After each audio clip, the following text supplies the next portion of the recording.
So if you haven't been here the past couple of weeks where you heard what I was planning to do throughout Lent, we're going to be continuing to look at 24 Hours That Changed the World, a book by Adam Hamilton that seeks to explore those last 24 hours of Jesus' life among us as he began in that upper room in Jerusalem all the way until the crucifixion and then subsequent resurrection.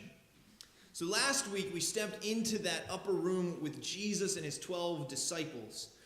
We learned how Jesus spent most of that week before leading up to that time causing all sorts of problems for the religious leaders who continued to abandon God for their own power and control of the people.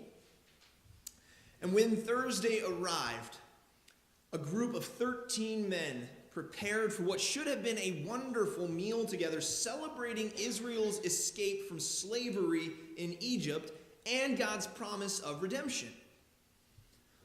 But the events leading up to the dinner were mired in the antagonism Jesus had caused with the authorities. And as that tension continued to build and Jesus prepared for what was waiting for him in just a few more short hours, he instituted a new meal for us with the bread and cup that tells of the greatest story ever lived. And he demonstrated for his disciples and for us what love really looks like, so that we would do likewise, so that when troubles come to our lives, that we too would have friends to lean on and share our joys and struggles with. The Lenten story from the upper room to the cross has a way of unnerving all of our minds and emotions at some level. All the way through this part of each gospel account, we are forced to reckon with the reality that God himself, God who created everything around us, was among us, born of flesh and vulnerable. We come face to face with the truth that while Jesus was fully divine, he was also fully human. And today, as we move from that dinner in the upper room in Jerusalem to Gethsemane, we arrive at a point where not only the disciples' humanity, but also Jesus' humanity is on full display right before us. Sometime roughly after 11 p.m., the Passover meal would have concluded. Most likely it was a little closer to midnight, but somewhere in between 11 and midnight that evening of Thursday, this meal had kind of begun to wrap up. And in closing, these men would have sung a song called the Hallel, which is the root word for our word hallelujah, which translates as praise. So this was a song of praise that these men would have concluded that meal with. And we actually still know the words of that song, because even to this day, the Hallel is part of the Seder meal. And what it is, it's a blending of words from Psalms 113 through 118. And it is from the Hallel that we hear the words that were shouted to Jesus when he arrived in Jerusalem several days earlier. Blessed is the one who comes in the name of the Lord. It is also from the Hallel that we hear the phrase upon which Jesus had preached earlier that week. The stone that the builders rejected has become the cornerstone. Jesus frequently turned to the Psalms throughout his ministry. He taught them. He sang them. And as he hung on the cross, he continued to quote them. These emotionally strong writings were clearly a source of meaningful spirituality for Jesus.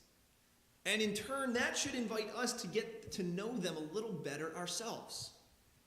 If Jesus found such meaning and comfort in the Psalms, then we may too. And perhaps a good place to start is none other than Psalm 118, which may very well have contained words of comfort for Jesus as he drew ever closer to the crucifixion. As Jesus and the disciples left the upper room, they headed east out of town and then north along a road that ran through the Kidron Valley outside of town. Now, this valley has another name. This is also known as the Valley of Jehoshaphat. And it's actually a very crucial valley when it comes to God's ultimate plan for his creation. If you look at the Old Testament in Joel chapter 3, verse 12, this particular valley was the site where all nations would come together to be judged by the very same man who now trudged along its dark road. It was in this place, this very moment, as they are walking along that road, that Jesus declares all of his disciples, even Peter, who protests, will ultimately desert him. Finally, Jesus and the 11 disciples who are still with him at this point arrive at the Garden of Gethsemane, at the base of the Mount of Olives, which overlooks the Kidron Valley. From this place, Jesus has a direct view of the eastern wall of the Temple Mount in the city of Jerusalem, also known as the Golden Gate or the Beautiful Gate. Now, Jesus may have paused at this moment. He may have found himself reflecting on the scroll of Ezekiel chapter 44, where we hear that a prince would one day enter the temple courts. He was the Prince of Peace, who was about to experience the fullness of human sinfulness and violence. It was here that Jesus would once again turn to prayer and spend time communing with the Father in a garden. Now this setting, the garden, that should grab our attention. And John, when he was writing his gospel account, I believe is very much inclined to get that message across to us, that this garden imagery is important. John's gospel is actually the only gospel account which refers to Gethsemane as a garden in chapter 18, verse 1. It's also in John 19, verse 41, that we are informed Jesus' own tomb was in a garden. And it's from John 20 that we find out Mary Magdalene, who first witnessed the risen Christ, mistook him for a gardener. There's no doubt in my mind that John is asking us to not only recognize that, yeah, we're in a garden, but there was another garden before this one that was perfect. It's another garden where God physically walked among his creation, just as Jesus does now. The Garden of Eden. It was there that Adam and Eve experienced the pain of original sin and the loss of a paradise. But unlike that first Adam, Jesus comes. And Paul describes him in 1 Corinthians as the second Adam. Although the first Adam failed God, this second Adam would be faithful to God and live the holy life necessary to restore humanity to God. Adam and Eve brought the effects of sin into the world, which was death. Jesus would reverse those effects to bring life. Now, as Jesus enters the garden with his followers, he leaves 8 of them behind to watch and pray.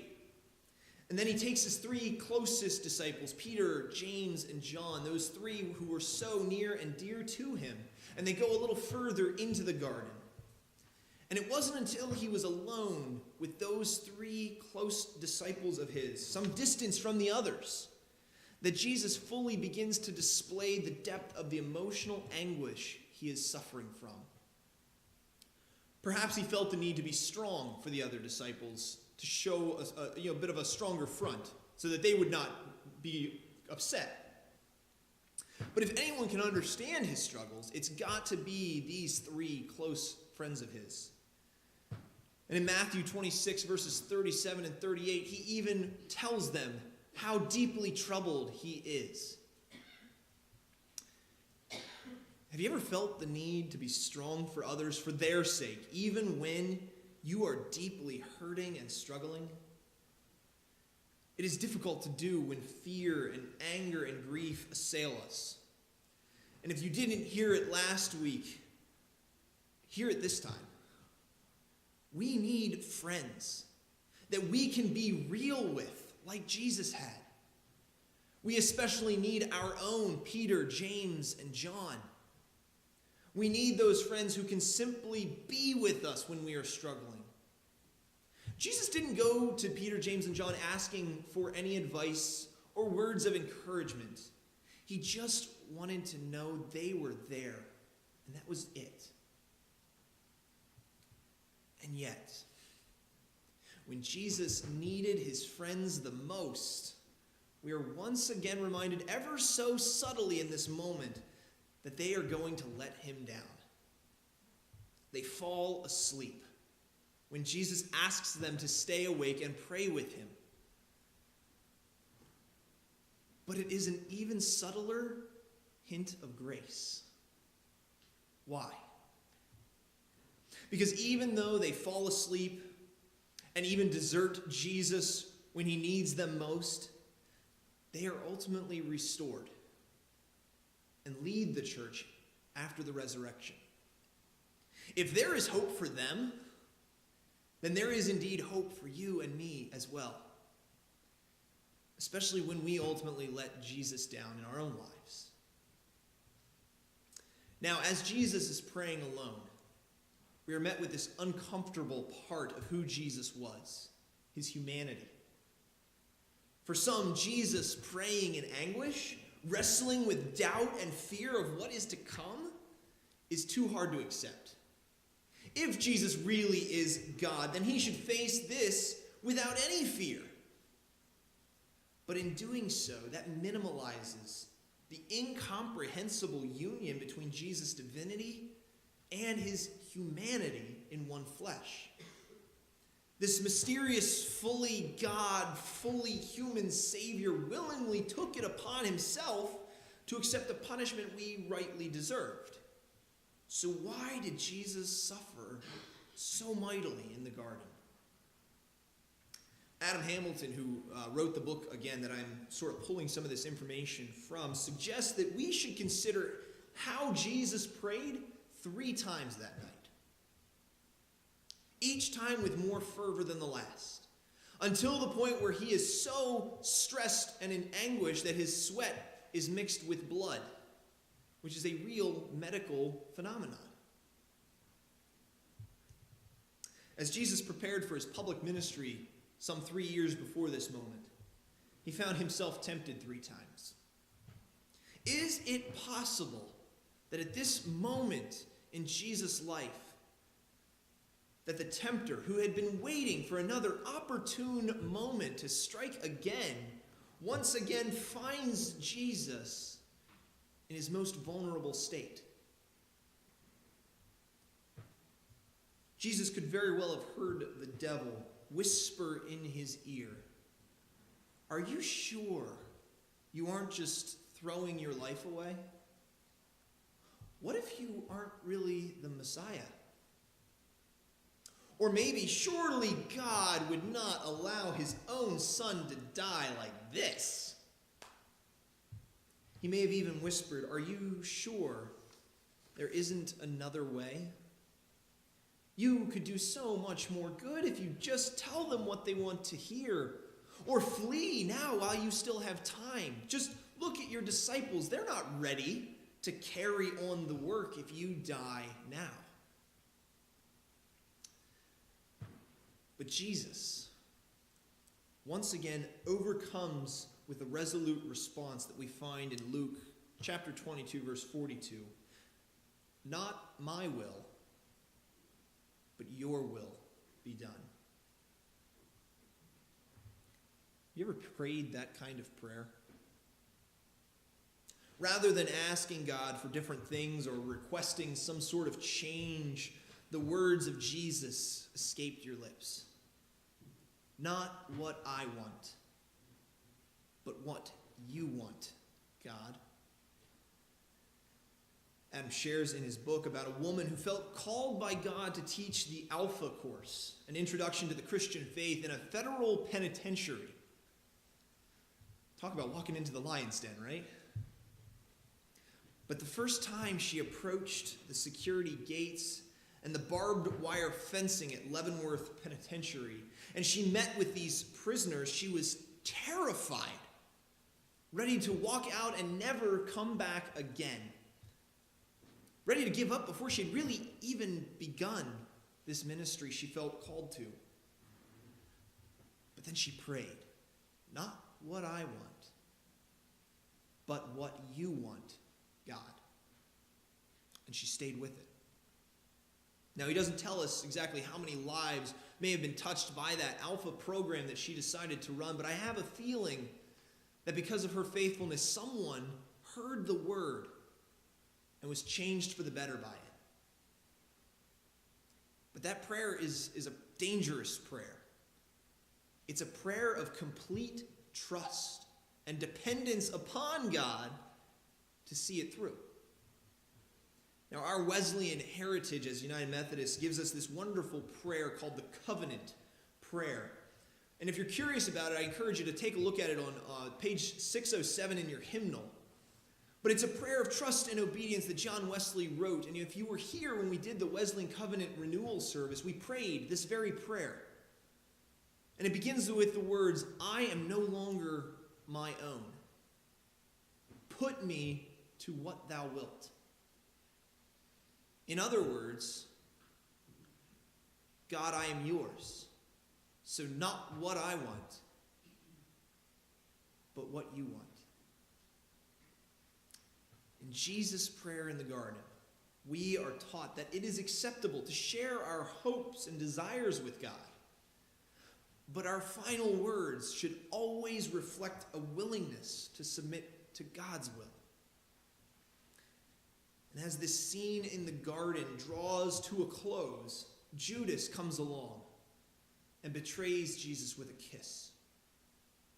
Regardless of what his motivations may have been that we can speculate on until the end of time, he seals Jesus' fate in that moment as Jesus is arrested. Peter tries to show Jesus, I'm not going down without a fight here. You think I'm going to desert you, but I'm sticking it out here. And he draws his sword. And he cuts off one of the servants of the high priest's ear. But the amazing thing is we hear from Luke's gospel account that even as Jesus is being arrested and condemned, he pauses to offer life and healing to his captors by healing that servant's ear. This mob had come to eliminate this troublemaker, but Jesus showed compassion even on them. The disciples then scattered and hid while Jesus was led out of that garden, not as a prisoner, but as a willing servant to God's plan, following the path before him out of this garden to bring us all back to paradise. Amen.